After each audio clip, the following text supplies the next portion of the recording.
of our nation's terrible, tragic, but transformative Civil War.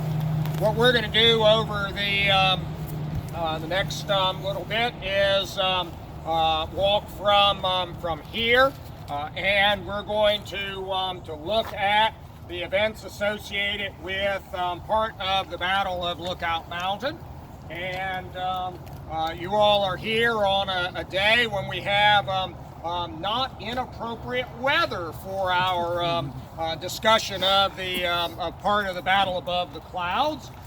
We don't have rain yet, although I understand from Mr. Grant that it was raining on top of the mountain. So, so at least one of our participants can say that we had a truly appropriate battle above the clouds weather today.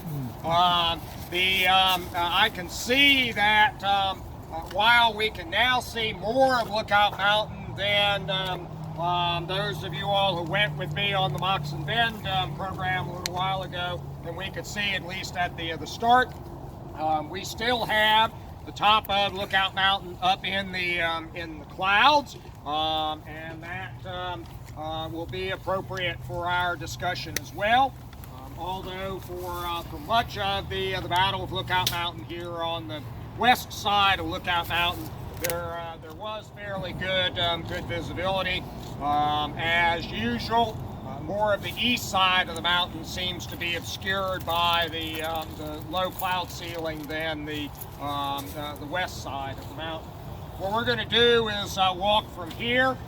Much of our walk will be along this city street, Parker Lane, which most of the route, most of it that we're walking is this paved surface. We will turn off of it at a couple of points. We will walk on an old historic road trace through the woods, and also an old farm lane. And we are joined today by one of the National Military Parks volunteers, Greg Grant. You can thank Greg now, and more so later.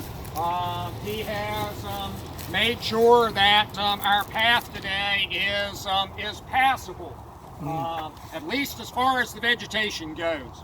Now, he doesn't have any control over TVA and the Army Corps of Engineers relative to the pool level on Nickajack Lake, and so our walk might be a little bit shorter than originally expected. We suspect that one particular area has got more water in it now, and probably is going to cut our walk off just a little bit short at one place. But we'll go in and come back out on Parker Lane, although towards the end of it we will make a loop and rejoin it. Part of the route is level, although we will go up and down two hills some as well along the way. So, if there aren't any questions at this point, we'll go ahead and get started on our walk. And a little less so largely because of some preservation success. The folks don't ask about this monument quite as much as they used to, primarily because now there's the opportunity to actually get back here to see it. But for many years, folks would ask about this monument, seeing it as they zoom by on I-24, mostly as they come from the west into to Chattanooga. It is associated with the fighting in October of 1863, at the time of the opening of the new Union supply line into Chattanooga, the Cracker Line. We are on a part of Smith Hill. And as part of the Confederate effort to drive the Union troops who have occupied Browns Ferry and marched in from the west out of Lookout Valley, they launch a nighttime attack. They're unsuccessful, particularly when Union troops will counterattack themselves. will attack up this hill on the west side, drive the Confederates from the top of the hill. To commemorate the role of the New York troops in that engagement, the state of New York erected this monument to the 11th Corps troops engaged in the Battle of Walhatchee in the early morning hours of October the 29th, 1863. The monument is not in its original location. Its original location was on the side of the hill out there where the interstate is now.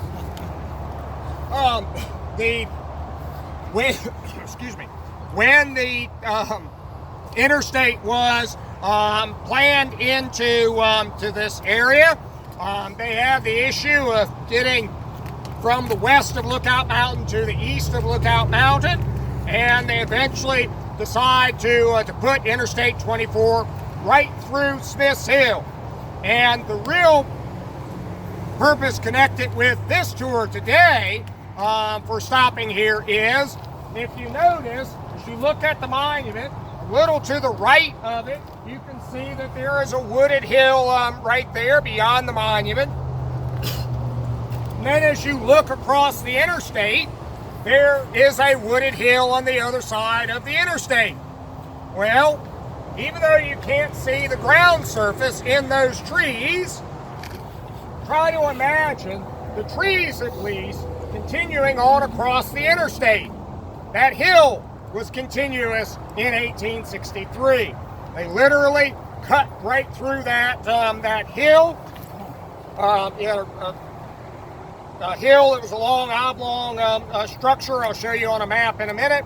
And they literally cut a V in it. And so for you all, as you look that way, the north side of the V begins there with those trees on the other side of the interstate, and the south side of the V and the remains of the southern portion of that hill are what's there in front of you and to the right of the monument. So try to envision that hill being continuous through there. So.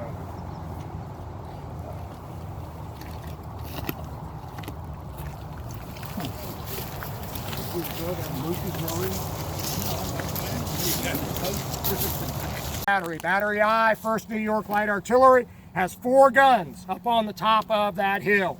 There are earthworks up there from their position to artillery lunettes. There is a monument to the battery up there.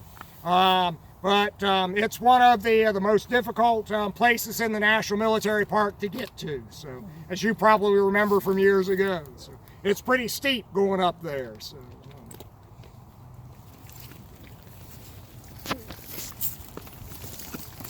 You know him? Yeah. This guy. I wonder if it's going to hold up and move on.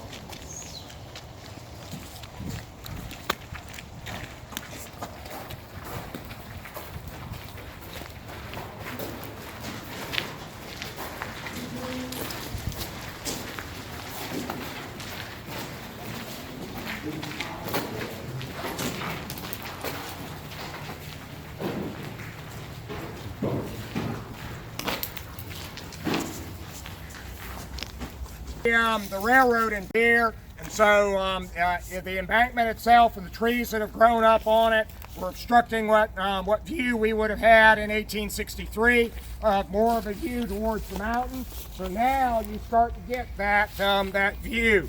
So try to envision this same type of view from back up there on the hill where we were. So. Is this where the painting of So, well, on down here first. Oh. Remember my description of the construction of this 20th century rail line, how to get it up out of the floodplain of Lookout Creek. It was basically built from hill to hill, and that's what we're seeing here. They literally have cut through part of Smith's Hill. You can see the cut there, and beyond the railroad, above it, right on the top of the hill up there, that is where Battery I, 1st New York Light Artillery, Clark Weidrich's battery, 4 3-inch ordnance rifles, where they are positioned. And now, if you think about them up there, turn around and look over there at Lookout Mountain. That's what they're going to be firing at, particularly at the Confederates on the lower slopes of the mountain. Most of this was open ground from the base of the hill over to the creek. A lot of it was agricultural land, is under cultivation.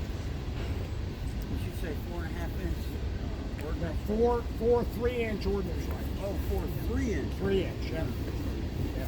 There were some 4.5-inch rifles here, but they're in the forts in Chattanooga. Oh, okay.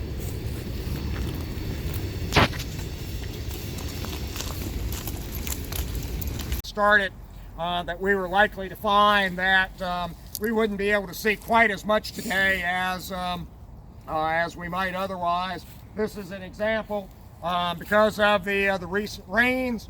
The amount of water in the Tennessee River is higher. We are so close to the Tennessee River.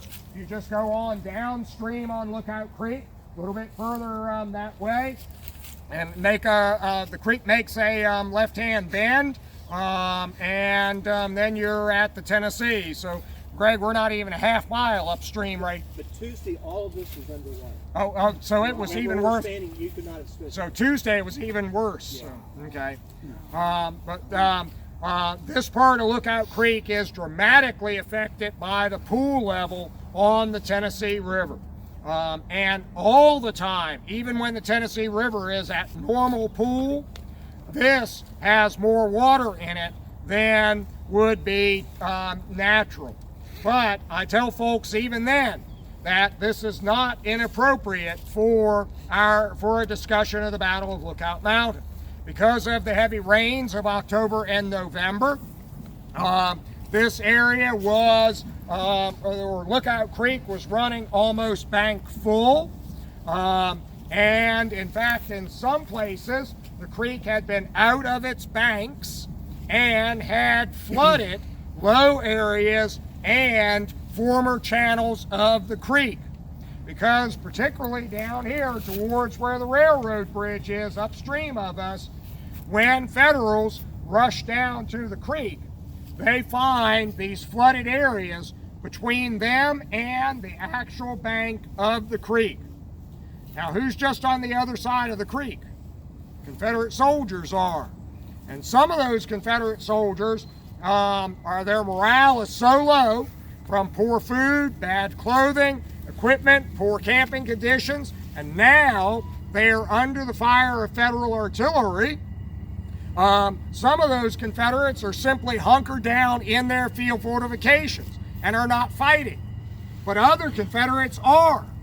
And they're firing at now the increasing number of Union troops who are rushing down to the far bank of the creek. Well, for some of these additional Union troops tasked with going down to the bank of the creek, what's now between them and the actual bank of the creek? A flooded area. How deep might the water be in that flooded area? Can they tell? Maybe not. And if they have to rush across that flooded area under fire, what might happen? They might be wounded, and maybe they are wounded in the leg or in some way that they fall into water that might be deep enough that they'll drown. And it's another level of terror on the battlefield for those soldiers. Fortunately, that Confederate fire is not too great for most of those Union soldiers. They'll be able to rush through those flooded areas, which they find does not have all that deep water in it, and they will get along the banks of the creek. Now today, we've got even higher water than they would have experienced that day, but you can get some sense of just how much more of an obstacle this creek could be when the water level is up. But the number of the Union troops, the number of troops on picket along the creek is increasing as more men are sent forward. And along with the artillery fire from these hills, they are firing across the creek to keep the Confederates pinned down on the other side. To facilitate then that sweep on the side of the mountain, by Gary's division. Questions or observations here? Yeah, so if there were no crossings here, why would No. the Confederates think that they were going to be attacked from over? Well, there is the old road crossing, which we'll be talking about in just a minute now, that goes down here. Actually, we can see a train moving on the Nashville and Chattanooga Railroad tracks there. And there are Confederates using the railroad embankment over there as a fortification. So they'd be just on the other side of the tracks from us, so that gives us a good sense of where the railroad is, and it goes down to cross the creek here. There was the old road, or one branch of the road, that ran along here and crossed the creek down at that next bend. So there's not a crossing right here, but there is one right there, and then there's the other one down here where the road and railroad is. All right. Going to move just a short creek coming in from this way. yeah, Lookout Creek flows from south to north, and then this area, there's a drainage that drains part of Lookout Valley. And in fact, Parker Lane essentially runs between those two hills, Smith Hill and Tyndale Hill. And there's a drainage that runs in there. Today, most of that drainage is trapped in a series of culverts. We walked over one, and when we come back out, I try to remember to point it out. But that there's a series of drainages that drains that part of Lookout Valley, and that flows down through this low ground here into Lookout Creek.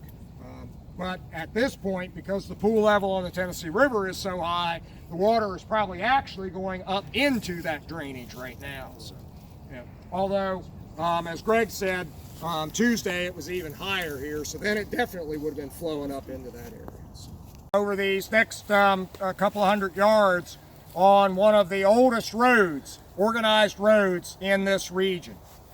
This is a stretch of the old Federal Road, a formalized Indian trail that, if you think about where Athens, Georgia is, and Nashville, this road ran essentially from southeast to northwest, across northwest Georgia, and then into Tennessee towards Nashville. It did not actually run from Athens to Nashville, but if you think about where those cities are on a map, the road then ran essentially between those areas. When the Cherokee occupied this area in the late 1700s and the early 1800s, and as the United States spread westward, there was a desire to have a agreed upon way for people of the United States to pass through the Cherokee Nation. And in the Treaty of Tellico of 1805, the improvement of the historic pathway, this old Indian trail, along this general alignment was agreed to. And over the next few years, both the Cherokee and the United States worked to turn this into a true road across the Cherokee Nation. And since it was agreed upon in a treaty between the United States and the Cherokee, it became known as the Federal Road. Now, there are lots of federal roads. It would be like saying the interstate. And if I say the interstate, what are most of you all going to think about? Right now, maybe I-24, because that's where we're close to and what we've been talking about. But, you know, you might have to say, which one? Well, I'm actually thinking about I-35 in Minneapolis. No, not, but I could bring that in. But anyway, the federal road is a very generic term.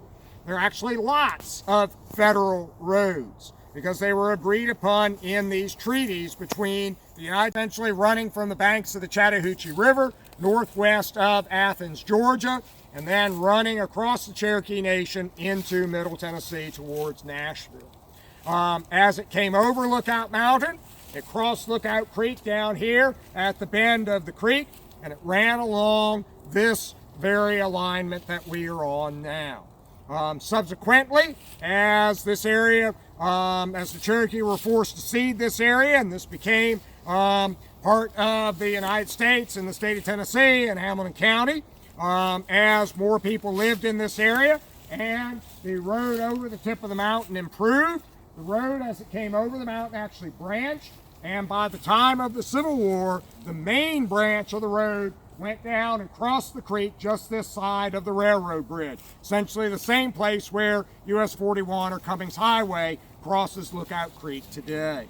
But this was still a crossing of the creek and an alignment, which then rejoined the alignment to run on over to Kelly's Ferry, where it crossed Lookout Creek, ran along the north side of the Tennessee River, out of the Tennessee River Gorge, across the Sequatchie River, through Jasper, ran up Battle Creek and Sweden's Cove, up over the Cumberland Mountain Range, and into Middle Tennessee.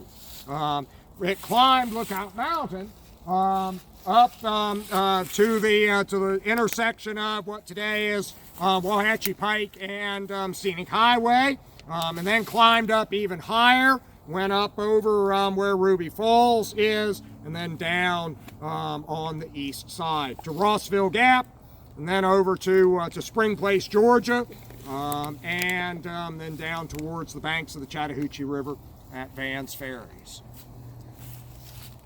So we're going to walk along this historic alignment. Well, in part because we have evidence in stone right here. That's what these folks are looking at, carved on this rock, which has been chipped away to facilitate the passage of this road along the side of the hill here, are 1801 and 1802 dates associated with the development of this road.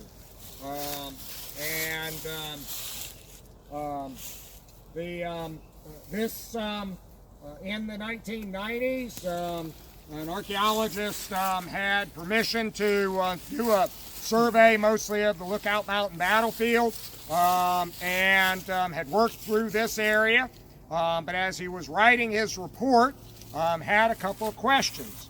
He sent one of his employees out one day, and as I heard that employee himself say, in the presence of his mother, so I think he was probably telling the truth, that he was walking along this old road to go down here to check on whatever it was the question for the report. And he said he doesn't know what possessed him to stop, but it was a bright sunny day, and it was the afternoon, and as he walked along here, he said something told him to stop and turn around and look behind him. And when he did, the sun was just right to pull that writing out into visibility on the rock. And that's the time period when these negotiations were going on to create this alignment of the federal road. The treaty is 1805. But it was developed over multiple years ahead of that time period. In fact, 1805 is actually the date that the Senate accepted the treaty. Although even the term accepted is not right. Ratified's not right. The treaties have to be submitted to the Senate. The Senate can reject it. That doesn't mean the president can't sign it. Let's see, haven't we heard this recently? But the Constitution says treaties will be submitted to the Senate, and 1805 is when the Senate essentially accepted it. But the negotiations for this road had been going on for some time before that. What's the top word there? What's that? Don't know that. We need a bunch more looking at the rock. There's a fair amount of carving on it. The best pictures I've ever seen of it, a professional photographer, actually a newspaper photographer, was out here one day and he had one of those big, fancy, powerful, detachable flashes for his camera, and he had a digital camera, and he just set the camera on. I don't remember how many shots a second it was, but he just had the camera running, and he just moved his flash around, and the flash was flashing every time the shutter opened on the camera, and in 15-20 seconds he took a couple of 100 pictures, and then went back through them. And because he was taking so many pictures and moving the camera around, you were getting good raking light on each one of the letters of it. And that more of that needs to be done to try to figure out more about what may be carved on there. August the 13th, 1801, 1802 appear to be the bulk of it. And yeah, that probably is Wauhatchie down there on the bottom, but I'm not 100% certain of that either, based on those pictures that I saw from that day. So, are those pictures published anywhere? No. I'm not even sure. People do a rubbing or anything? No, we haven't tried a rubbing. Don't bring shaving cream out here. What are some of the other supposed techniques that some genealogists will tell you can use in cemeteries to get better reading? Cornstarch or something, flour. Then there's a fellow by the name of Amos Miller, the 13th Illinois. That regiment is one sent down to support the Ohio Artillery Battery, 4 guns that is put into position on the top of this hill. And he writes later, our division, General Oosterhouse's, was assigned to the left of the line along Lookout Creek. Here 2 batteries and a section of 20-pounder Parrott guns were placed so as to reach the enemy's work and camp on the side of the mountain. These batteries were hauled into position by hand. The 13th Illinois and 4th Iowa, old and tried friends, were thrown together in support of the 4th Ohio Battery. And the 25th Iowa was in support of the New York Battery.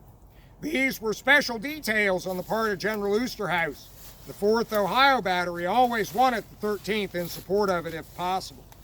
At 7:30 a.m., the division was reported all ready for duty. Our brigade was commanded by General Charles Woods. He was soon ordered with all of his brigade, except our regiment, to move to the right, and we did not get together again till the next day. At 11 a.m., General Geary had commenced to move along the side of the mountain towards the point. Then all our guns were opened and our skirmishers moved down to the creek. The enemy were driven from the railroad embankment. Most of the pickets near the creek lay down in their pits, ready to surrender as soon as our lines had gotten fairly in their rear. Just after the artillery had opened, General Oosterhouse rode up to the rear of our regiment on his bay bobtail horse, with the cape of his coat thrown back over his shoulders, revealing a scarlet lining. One of the rebel pickets on the other side who saw him said, "Say, Yank, is that old U.S., a reference to Ulysses S. Grant, sitting on that horse yonder?" The nearest picket told him that he was right.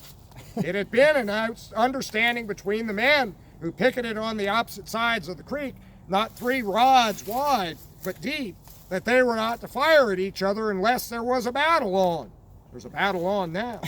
When the pickets opened, it was so one-sided at this point that the pickets were all captured before they got a shot in. Just to the right of where our regiment was stationed, supporting the battery, the wagon road ran along the creek for some rods, then crossed the creek, and thence up the side of the mountain. Just ahead of us here, we're going to transition from the old road alignment to a farm lane, but the old road continued along the creek to cross the creek down at that bend.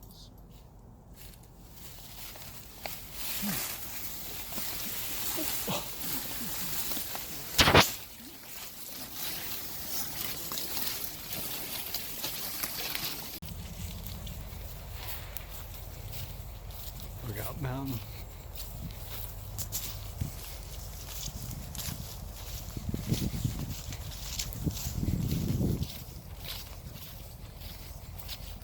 what becomes known in the historiography as Bald Hill. There were no trees on this hill at the time, and in fact most of it had been under cultivation. But the Fryer family, one of the early families in this part of Hamilton County, after the Cherokee were forced to cede this land under the Treaty of New Echota in 1835 and were forcibly removed in 1838. One of those early families into this area is the Fryer family. And as they acquire property and begin to develop their farmsteads here, they identify this hill as being a good place for their family cemetery. And even by 1863, the beginnings of this family cemetery were already here. It is still owned by the Fryer and allied families today.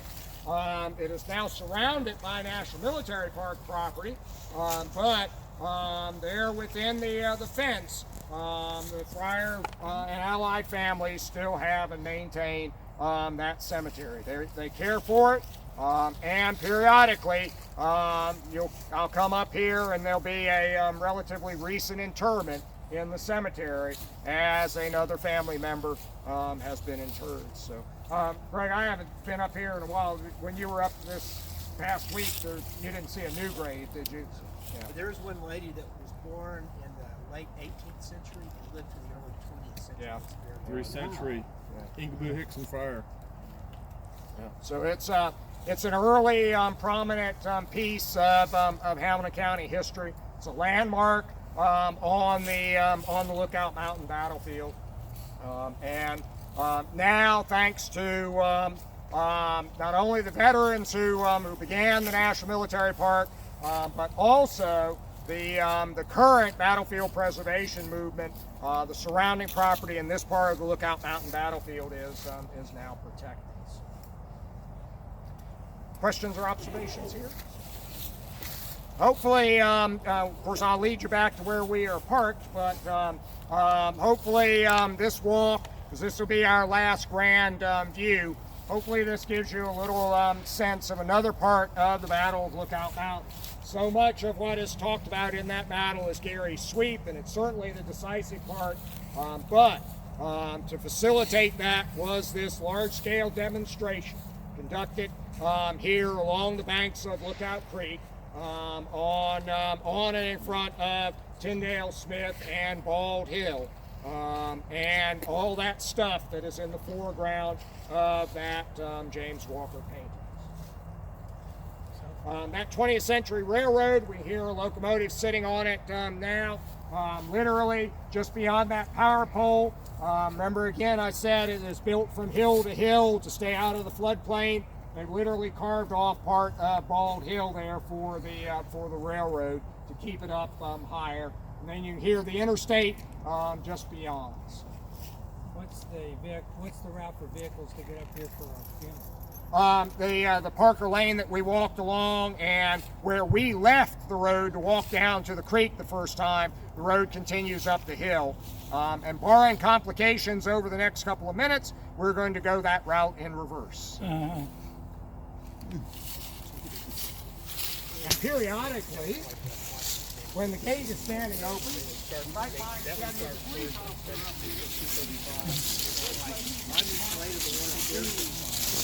we go down the hill here on this extension of Parker Lane.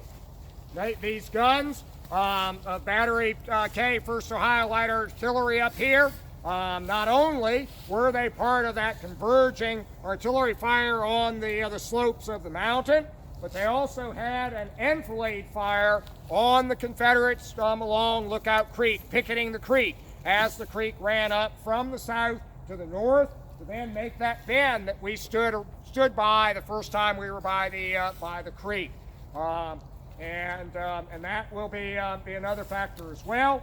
And right now, you can actually look south along part of the spine of Lookout Mountain and see Lookout Mountain stretching on off to the south. And through the trees here, you can see some of the buildings along modern Cummings Highway over there, above the road and railroad bridge position of some of those Confederates.